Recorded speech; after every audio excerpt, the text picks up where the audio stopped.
सिन्दूरारुण विग्रहां त्रिनयनां माणिक्यमौलिस्फुरत्तारानायकशेखरां स्मितमुखीमापीनवक्षोरुहां पाणिभ्यामलिपूर्णरत्नचषकं रक्तोत्पलं बिभ्रतीं सौम्यां रत्नघटस्थरक्तचरणां ध्यायेत् परामम्बिकाम्।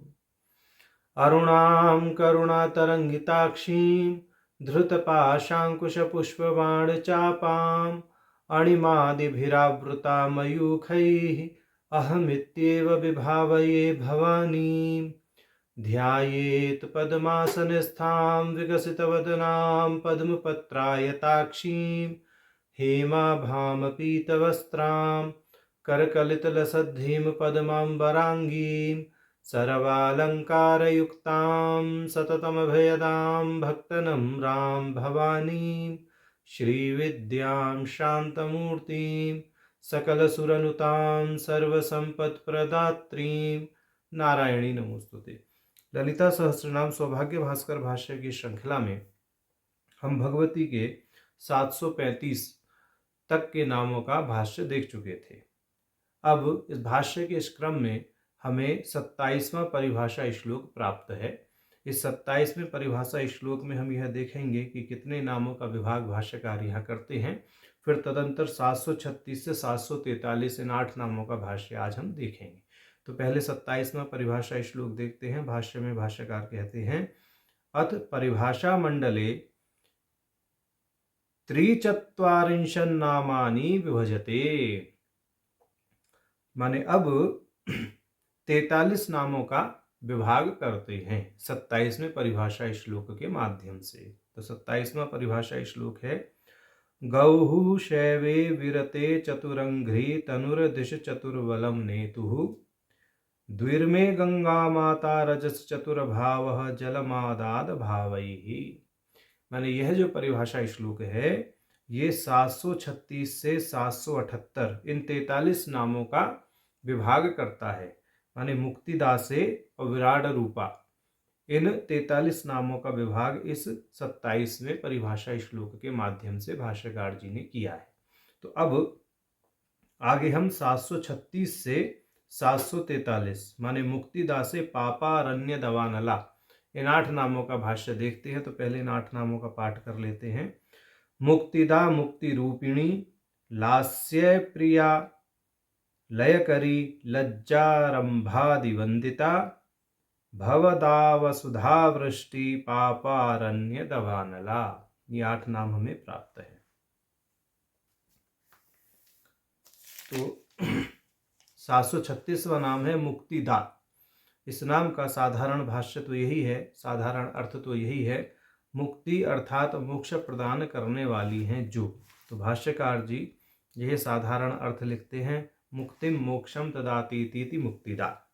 जो मोक्ष को प्रदान करती हैं उनका नाम मुक्तिदा कहा गया है। तथाश्च श्री कूर्म पुराणे, कूर्म पुराण का वचन यहाँ प्रमाण के रूप में उद्धृत करते हैं। भाष्यकार कहते हैं, तस्माद् विमुक्तिम अनविच्छन पार्वतीं परमेश्वरीं आश्रयेत सर्वभूतानाम आत्मभूतां शिवात्मिकां। कि मुक्ति की इच्छा रखने वाले जनों को पार्वती परमेश्वरी की शरण में जाना चाहिए। वे सभी को आश्रय देती हैं और सभी भूतों में आत्म रूप से स्थित हैं। और वह शिवात्मिका हैं, शिव से अभिन्न हैं। इति शिव पुराणे भी, ऐसा ही शिव पुराण में भी कहा गया है। शिव पुराण का वचन उद्धृत कर रहे हैं भाष्यकार, नामानि ये महेश्वस्य कृणन्त्यज्ञानतोऽपि वा तेषामपि शिवो मुक्तिं ददाति किमतः परम। यदि कोई शिव के नामों को जानकर अथवा बिना जाने भी पारायण करता है तो शिव भगवान उसे अवश्य ही मुक्ति प्रदान करते हैं। यहाँ शिव और शिवा में अभेद की दृष्टि से यह प्रमाण उद्धृत किया गया है। तो भाष्यकार जी ने शिव और शिवा में अभेद मानते हुए शिव पुराण से इस प्रमाण को यहाँ उद्धृत किया है, ऐसा समझना चाहिए। अब ब्रह्मांड पुराण का वह प्रमाण यहाँ देते हैं भाष्यकार जी, ये अर्चयन्ति परां शक्तिं विधिना अविधिनामपि वा न ते संसारिणो नूनं मुक्ता एव न संशयः। कि भगवती को या अर्थात शक्ति को जो विधि अथवा अविधि पूर्वक पूजते हैं वे संसारी नहीं हैं, इसमें कोई संशय नहीं है कि वह सर्वथा मुक्त ही हैं। ऐसा भाष्यकार जी ने यहाँ पर मुक्तिदा नाम का भाष्य किया है। मतलब कहने का ये है कि जो भगवती की उपासना करते हैं भगवती उन्हें मुक्ति देती है। ऐसा यहाँ भाष्य करते हुए भगवती को मुक्तिदा सिद्ध किया भाष्यकार ने। अब अगला नाम है मुक्ति रूपिणी। मुक्ति ही स्वरूप है जिनका। भाष्य करते हैं भाष्यकार, मुक्तिरेव रूपम अस्याः। मुक्ति ही जिनका स्वरूप है वह भगवती मुक्ति रूपिणी कही गई है। अब यहाँ थोड़ा भाष्य को पूर्व नाम से जोड़ेंगे, 263वें नाम से जोड़ेंगे। सर्वावस्था विवर्जिता जो नाम था 263वां, उससे थोड़ा जोड़ करके यहाँ बोलेंगे। अविद्या निवृत्तिर्ध्वस्वरूपत्वे पंचम प्रकार रूपत्वे वा परम पुरुषार्थवानापत्या तद उपलक्षित स्वात्मानंदस्येव मोक्षताया व्यक्तव्यात् उक्तञ्च सौर संहितायां 14 अध्याये। ये कह रहे हैं कि अविद्या निवृत्ति के हो जाने पर अथवा जो 5वीं अवस्था है तुर्यातीता अवस्था, उसकी समुपलब्धि हो जाने पर भी यह नहीं कहा जा सकता कि परम पुरुषार्थ की प्राप्ति हो गई। यद्यपि 263वें नाम में माने सर्वावस्था विवर्जिता नाम में वहां भाष्यकार जी ने भगवती को अवस्था से भिन्न बताया था। अब ये यहाँ कह रहे हैं वो अवस्था से तो भगवती अभिन्न है ही, परंतु जो अविद्या निवृत्ति होने पर उपलक्षित स्वात्मानंद है वह स्वात्मानंद ही वस्तुतः मुक्ति का स्वरूप है। तो यहाँ पर तुर्यातीत दशा में प्राप्त आनंद को लक्ष्य करते हुए भाष्यकार जी भाष्य कर रहे हैं। यद्यपि तुर्यातीत अवस्था भी भगवती से अभिन्न ही है, परंतु उस तुर्यातीत अवस्था से तुर्यातीत अवस्था में प्राप्त होने वाले आनंद को समझना चाहिए। ऐसा यह भाष्यकार जी का भाव है कहने का। तो कह रहे हैं उक्तंच सौर संहितायाम 14 अध्याय। तो सौर संहिता के 14वें अध्याय में कहा गया है, अथ मुक्तेः स्वरूपं ते प्रवक्ष्यामि समासतः यज्ञानेन परा मुक्तिः सिद्ध्यति अखिल देहिनाम। कि अब मैं संक्षेप में मुक्ति का स्वरूप बतलाता हूँ जिसको जानकर सभी देहधारी परा मुक्ति को प्राप्त करते हैं। इति उपक्रम्य ज्ञानस्य तत्र कारक हेतुताम ज्ञानम न कारकम विद्वत बोधकम खलु केवलम इत्यादिना निरस्य कर कार्य द्रव्यताम नैव स्थिता भवतुमर्हति इत्यादिना। कह रहे हैं कि इस उपक्रम से सौर संहिता के अंतर्गत पहले तो ज्ञान की कारक हेतुता बताई गई है, अर्थात ज्ञान मुक्ति में सहायक है या ज्ञान से मुक्ति होती है। फिर पुनः ज्ञान कारक नहीं है अपितु बोधक मात्र है, ऐसा वहां पर कहा गया सौर संहिता में। तो इस कारिका के द्वारा माने ज्ञानम न कारकम विद्वत बोधकम खलु केवलम, ये जो कहा गया इस कारिका के द्वारा ज्ञान के कारकत्व का निराश किया गया है। और यह भी कहा गया है कार्य द्रव्यतया नैवं स्थिता भवतुमर्हति इत्यादिना मुक्तेर द्रव्य गुण कर्म सामान्यात्मतामपि निरस्य अतः साक्षात् परा मुक्ति स्वात्म भूतैव केवलम इत्यादिना सिद्धांतम संसाध्य। तो ये कह रहे हैं कि मतलब ये भी कहा है ज्ञान की कारकता का निराश करते हुए कि ज्ञान ना परिणाम है और ना ही सार है। इसी क्रम में मुक्ति की द्रव्यता, गुणता, उसकी क्रियता, सामान्यता का निराश भी कर दिया गया है। और यह कह दिया कि जो परामुक्ति वह है, जो परामुक्ति है वह है जिसमें जीव परा स्वरूप अर्थात स्वात्मभूत आत्म स्वरूप हो जाता है, माने अपने स्वात्म का ही आनंद लेता है। इस प्रकार सिद्धांतम संसाध्य सिद्धांत को साधते हुए कह रहे हैं, सौर संहिता में ही कहा है, तस्मात् आत्मस्वरूपेव परा मुक्तिर अविद्यया तिरोभूता विशुद्धस्य विद्यया व्यजते नघ। कि परामुक्ति केवल अपना ही स्वरूप है, उस स्वरूप को अविद्या ने आवृत किया हुआ था और ज्ञान हो जाने पर अविद्या का आवरण ध्वस्त हो जाने के कारण आत्मस्वरूप को प्रकाशित कर दिया गया है। माने जब अविद्या का आवरण नष्ट हो जाता है तो जो ज्ञान है वह आत्मस्वरूप को प्रकाशित कर देता है। वस्तुतः मुक्ति तो उस आत्मस्वरूप की अनुभूति ही है। ज्ञान मात्र अविद्या का निराश करता है और जो मुक्ति है वह मुक्ति उस स्वात्मानंद की प्राप्ति ही है। इस दृष्टि से ज्ञान के कारकत्व का यहाँ पर निराश किया गया कि ज्ञान मुक्ति स्वरूप नहीं है, अपितु बोधक मात्र है, ऐसा करके यह कहा गया। ठीक, सौर संहिता में इति उपसंहारात, इस तरह से वहां उपसंहार किया गया है। तो जो स्वात्मानंद की अनुभूति है वही क्या है? मुक्ति है, और वह स्वात्मानंद की अनुभूति आपका ही स्वरूप है। ऐसा मुक्ति रूपणी नाम के भाष्य में भाष्यकार जी ने सिद्ध किया है। अब 738वां नाम हमें प्राप्त है लास्य प्रिया। लास्य नृत्य की एक शैली है। दो प्रकार का नृत्य है जो शास्त्रीय संगीत के अंतर्गत नृत्य परिगणित है। वहाँ तांडव और लास्य, ये दो प्रकार का नृत्य है।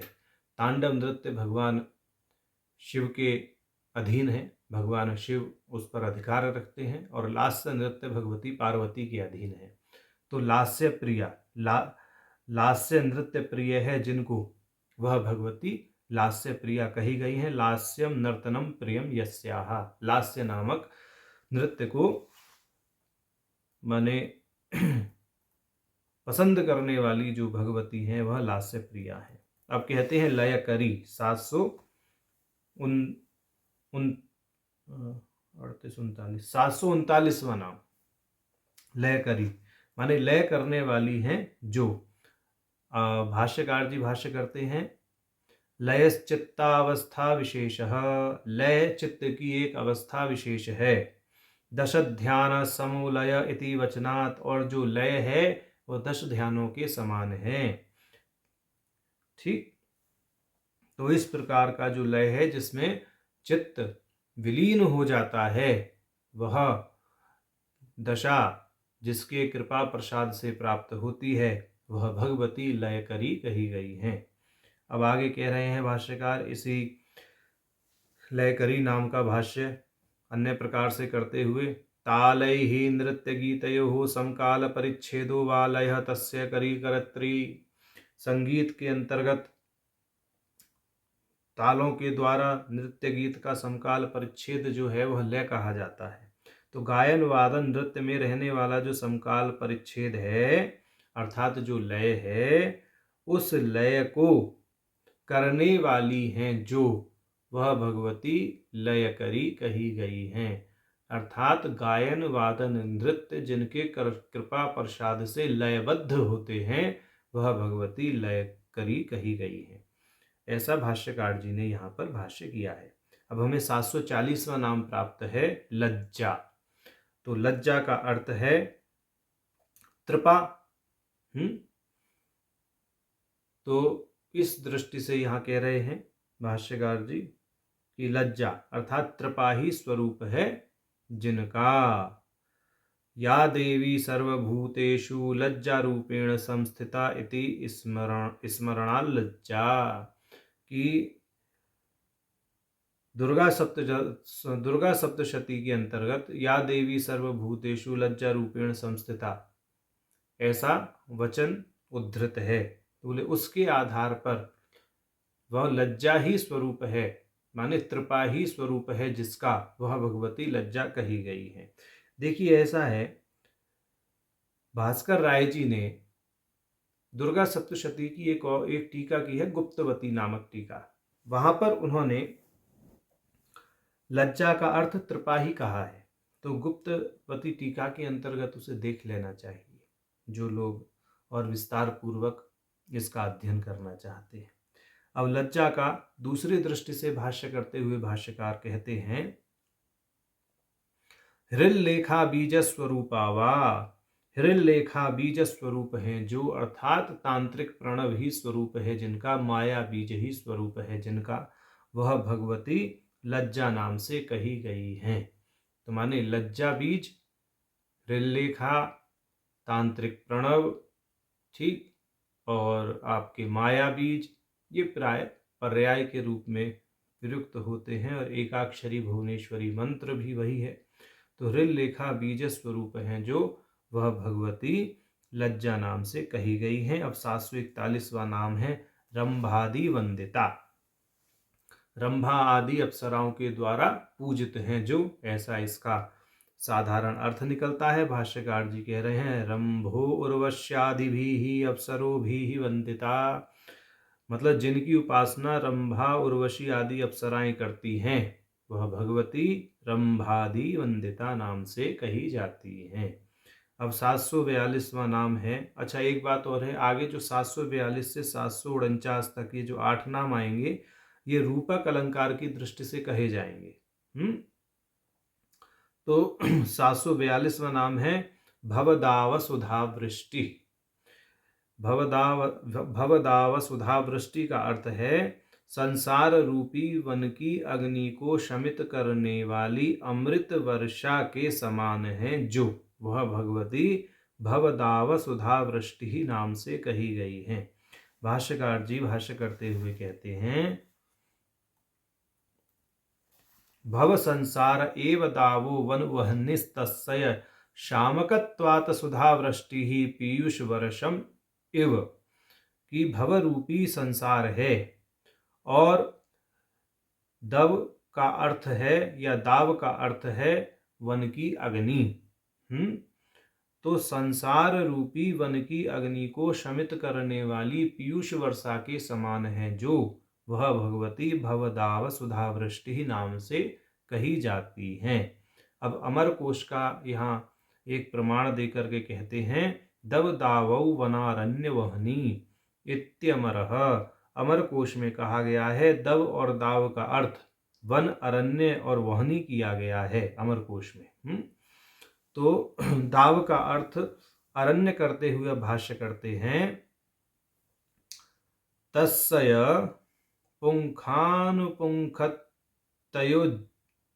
जीवनात् पीयूष वृष्टि ऋत्विवेति वा, कि भव अर्थात संसार ही दाव अर्थात अरण्य है, उस सूखे हुए वन को पुनः जीवित कराने के लिए अमृत वर्षा के समान है जो, वह भगवती भवदाव सुधा वृष्टि नाम से कही जाती हैं।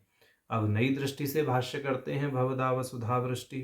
अब इसको 3 पद कर देंगे, भवदा वसुधा वृष्टि। इस दृष्टि से कहेंगे, भवम परशिवम दत्ते वसुरत्नम धनंश्च धत्ते एतादृशी वृष्टि ऋति त्रिपदम नाम वा, कि भव का अर्थ है शिव, दा का अर्थ है उपहार, वसु का अर्थ है धन अथवा रत्न, और वृष्टि का अर्थ है वर्षा।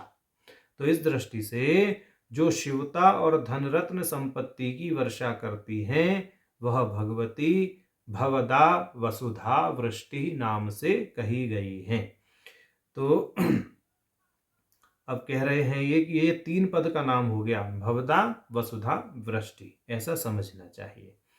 अब इस नाम का तात्पर्य बता रहे हैं, यानी जो इन्होंने अर्थ किया, भवदा वसुधा वृष्टि 3 पद मान करके जो त्रिपद नाम का जो अर्थ किया है उसका तात्पर्य बता रहे हैं। भोग मोक्ष प्रदा इति यावत, इसका तात्पर्य यह है कि जो शिवता और धनरत्न संपत्ति अर्थात भोग और योग जो दोनों को ही देती हैं, भोग और मोक्ष दोनों को ही देती हैं, वह भगवती भवदा वसुधा वृष्टि नाम से कही गई हैं। उक्तंच रुद्रयामले मंगल राजस्तवे, रुद्रयामल के अंतर्गत मंगल राजस्तव में कहा गया है, यत्रास्ति भोगो न तु तत्र मोक्षो, यत्रास्ति मोक्षो न तु तत्र भोगः। श्री सुंदरी साधक पुंगवानां भोगश्च मोक्षश्च करस्थ एव। कि जहाँ सांसारिक भोग है वहाँ मोक्ष नहीं है, और जहाँ मोक्ष है वहाँ भोग नहीं है। श्री ललिता त्रिपुर सुंदरी अपने अनन्य साधकों और भक्तों को दोनों ही प्रदान करती हैं। उनके हाथों में दोनों ही हैं, माने जो भगवती के साधक हैं उनके हाथों में भोग और मोक्ष दोनों ही हैं, ऐसा समझना चाहिए। तो इस दृष्टि से भवदाव सुधा वृष्टि नाम का भाष्य भाष्यकार जी ने किया। अब हमें 743वां नाम प्राप्त है, पापारण्य दवानला। इसका नाम 743वां नाम पापारण्य दवानला। पाप रूपी वन को नष्ट करने के लिए दावानल अर्थात जंगल की आग के समान है जो। तो यहाँ भाष्यकार जी भाष्य कर रहे हैं इस नाम का। पापानि एव आरण्यानि दुखजनकत्वात्, पाप ही दुख का कारण होने के नाते अरण्य अर्थात जंगल के समान है। तेषाम दावानल इव नाशकत्वात्, उन पापों का दावानल के समान नाश करने के नाते भगवती को पापारण्य दवानला कहा जाता है। पापारण्यानां दवानलो यस्या नाम सेतिवा तदुक्तम बृहन्नारदीये। तो इस दृष्टि से भगवती का नाम पापारण्य दवानला कहा गया। बृहन्नारदीय पुराण का वचन है, गंगायाः परमं नाम पापारण्य दवानलः भव व्याधि हरि गंगा तस्मात् सेव्या प्रयत्नतः।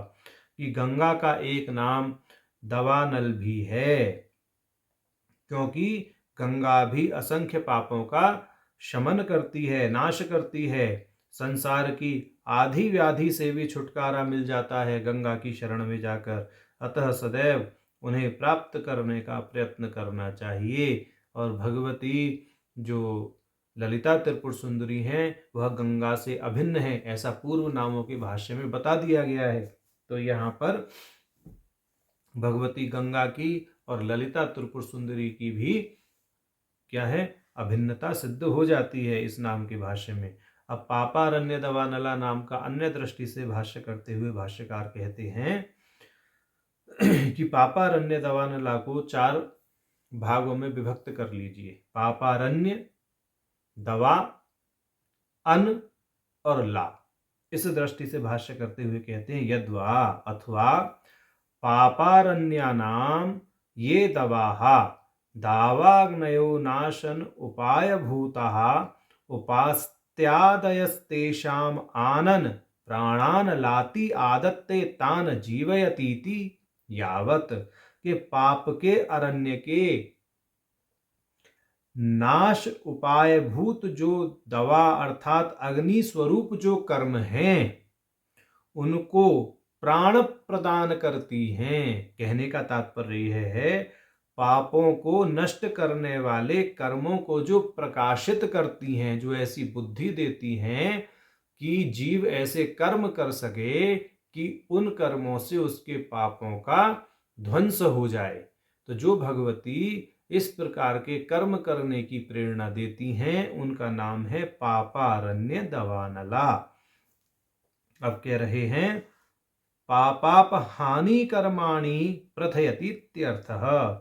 तो वही अर्थ हो गया कि जो पाप कर्म हैं उनकी हानि को करने वाले, माने उनको नष्ट करने वाले कर्मों को प्रकाशित करती हैं जो। तदुक्तम ब्रह्मांडे, ब्रह्मांड पुराण का वचन है, कृतस्याखिल पापस्य ज्ञानतो अज्ञानतोऽपि वा प्रायश्चित्तं परं प्रोक्तं पराशक्तिः पदस्मृतिः। कि जाने या अनजाने में किए गए सभी पापों का प्रायश्चित यही है कि पराशक्ति के चरणों में ध्यान लगाया जाए। ऐसा यहाँ पर इन्होंने ब्रह्मांड पुराण का वचन उद्धृत कर दिया। अब आगे कह रहे हैं, तत्रैव अध्यायांतरे, कि ब्रह्मांड पुराण के अन्य अध्याय में कहा गया है, इदं च शृणु देवेन्द्र रहस्यं परमं महत् सर्वेषामेव पापानां योगपद्येन नाशनम् भक्ति श्रद्धा समायुक्तः स्नानात्वान्तर्जलसंस्थितः अष्टोत्तरसहस्रं तु जपेत् पञ्चदशाक्षरीम् आराध्य परमां शक्तिं मुच्यते सर्वकिल्बिषैः इत्यादि। तो ऐसा यहाँ पर भाष्यकार जी ने प्रमाण प्रस्तुत किया है और इसका अर्थ यह है कि हे देवेंद्र, इस महान परम रहस्य को सुनो जो सभी पापों का युगपत अर्थात एक साथ तत्क्षण नाश कर देता है। और क्या है वह रहस्य? जो भक्ति श्रद्धा से युक्त होकर स्नान करके जल के अंदर खड़े होकर 1008 बार पंचदशी मंत्र का जाप कर लेता है, उसे परम शक्ति भगवती सभी पापों से मुक्त कर देती हैं। वह पापों का शमन कर देती हैं। समस्त पाप ऐसे कि जो जानकर अथवा अनजाने में भी किए गए हैं, उन सभी पापों का शमन करती हैं। इसलिए भगवती को पापारण्य दवानला कहा जाता है। ऐसा भाष्यकार जी ने स्पष्ट किया है। तो आज हमने 27वां परिभाषा श्लोक देखा और उसके साथ 736 से 743 इन 8 नामों का भाष्य देखा। नारायण।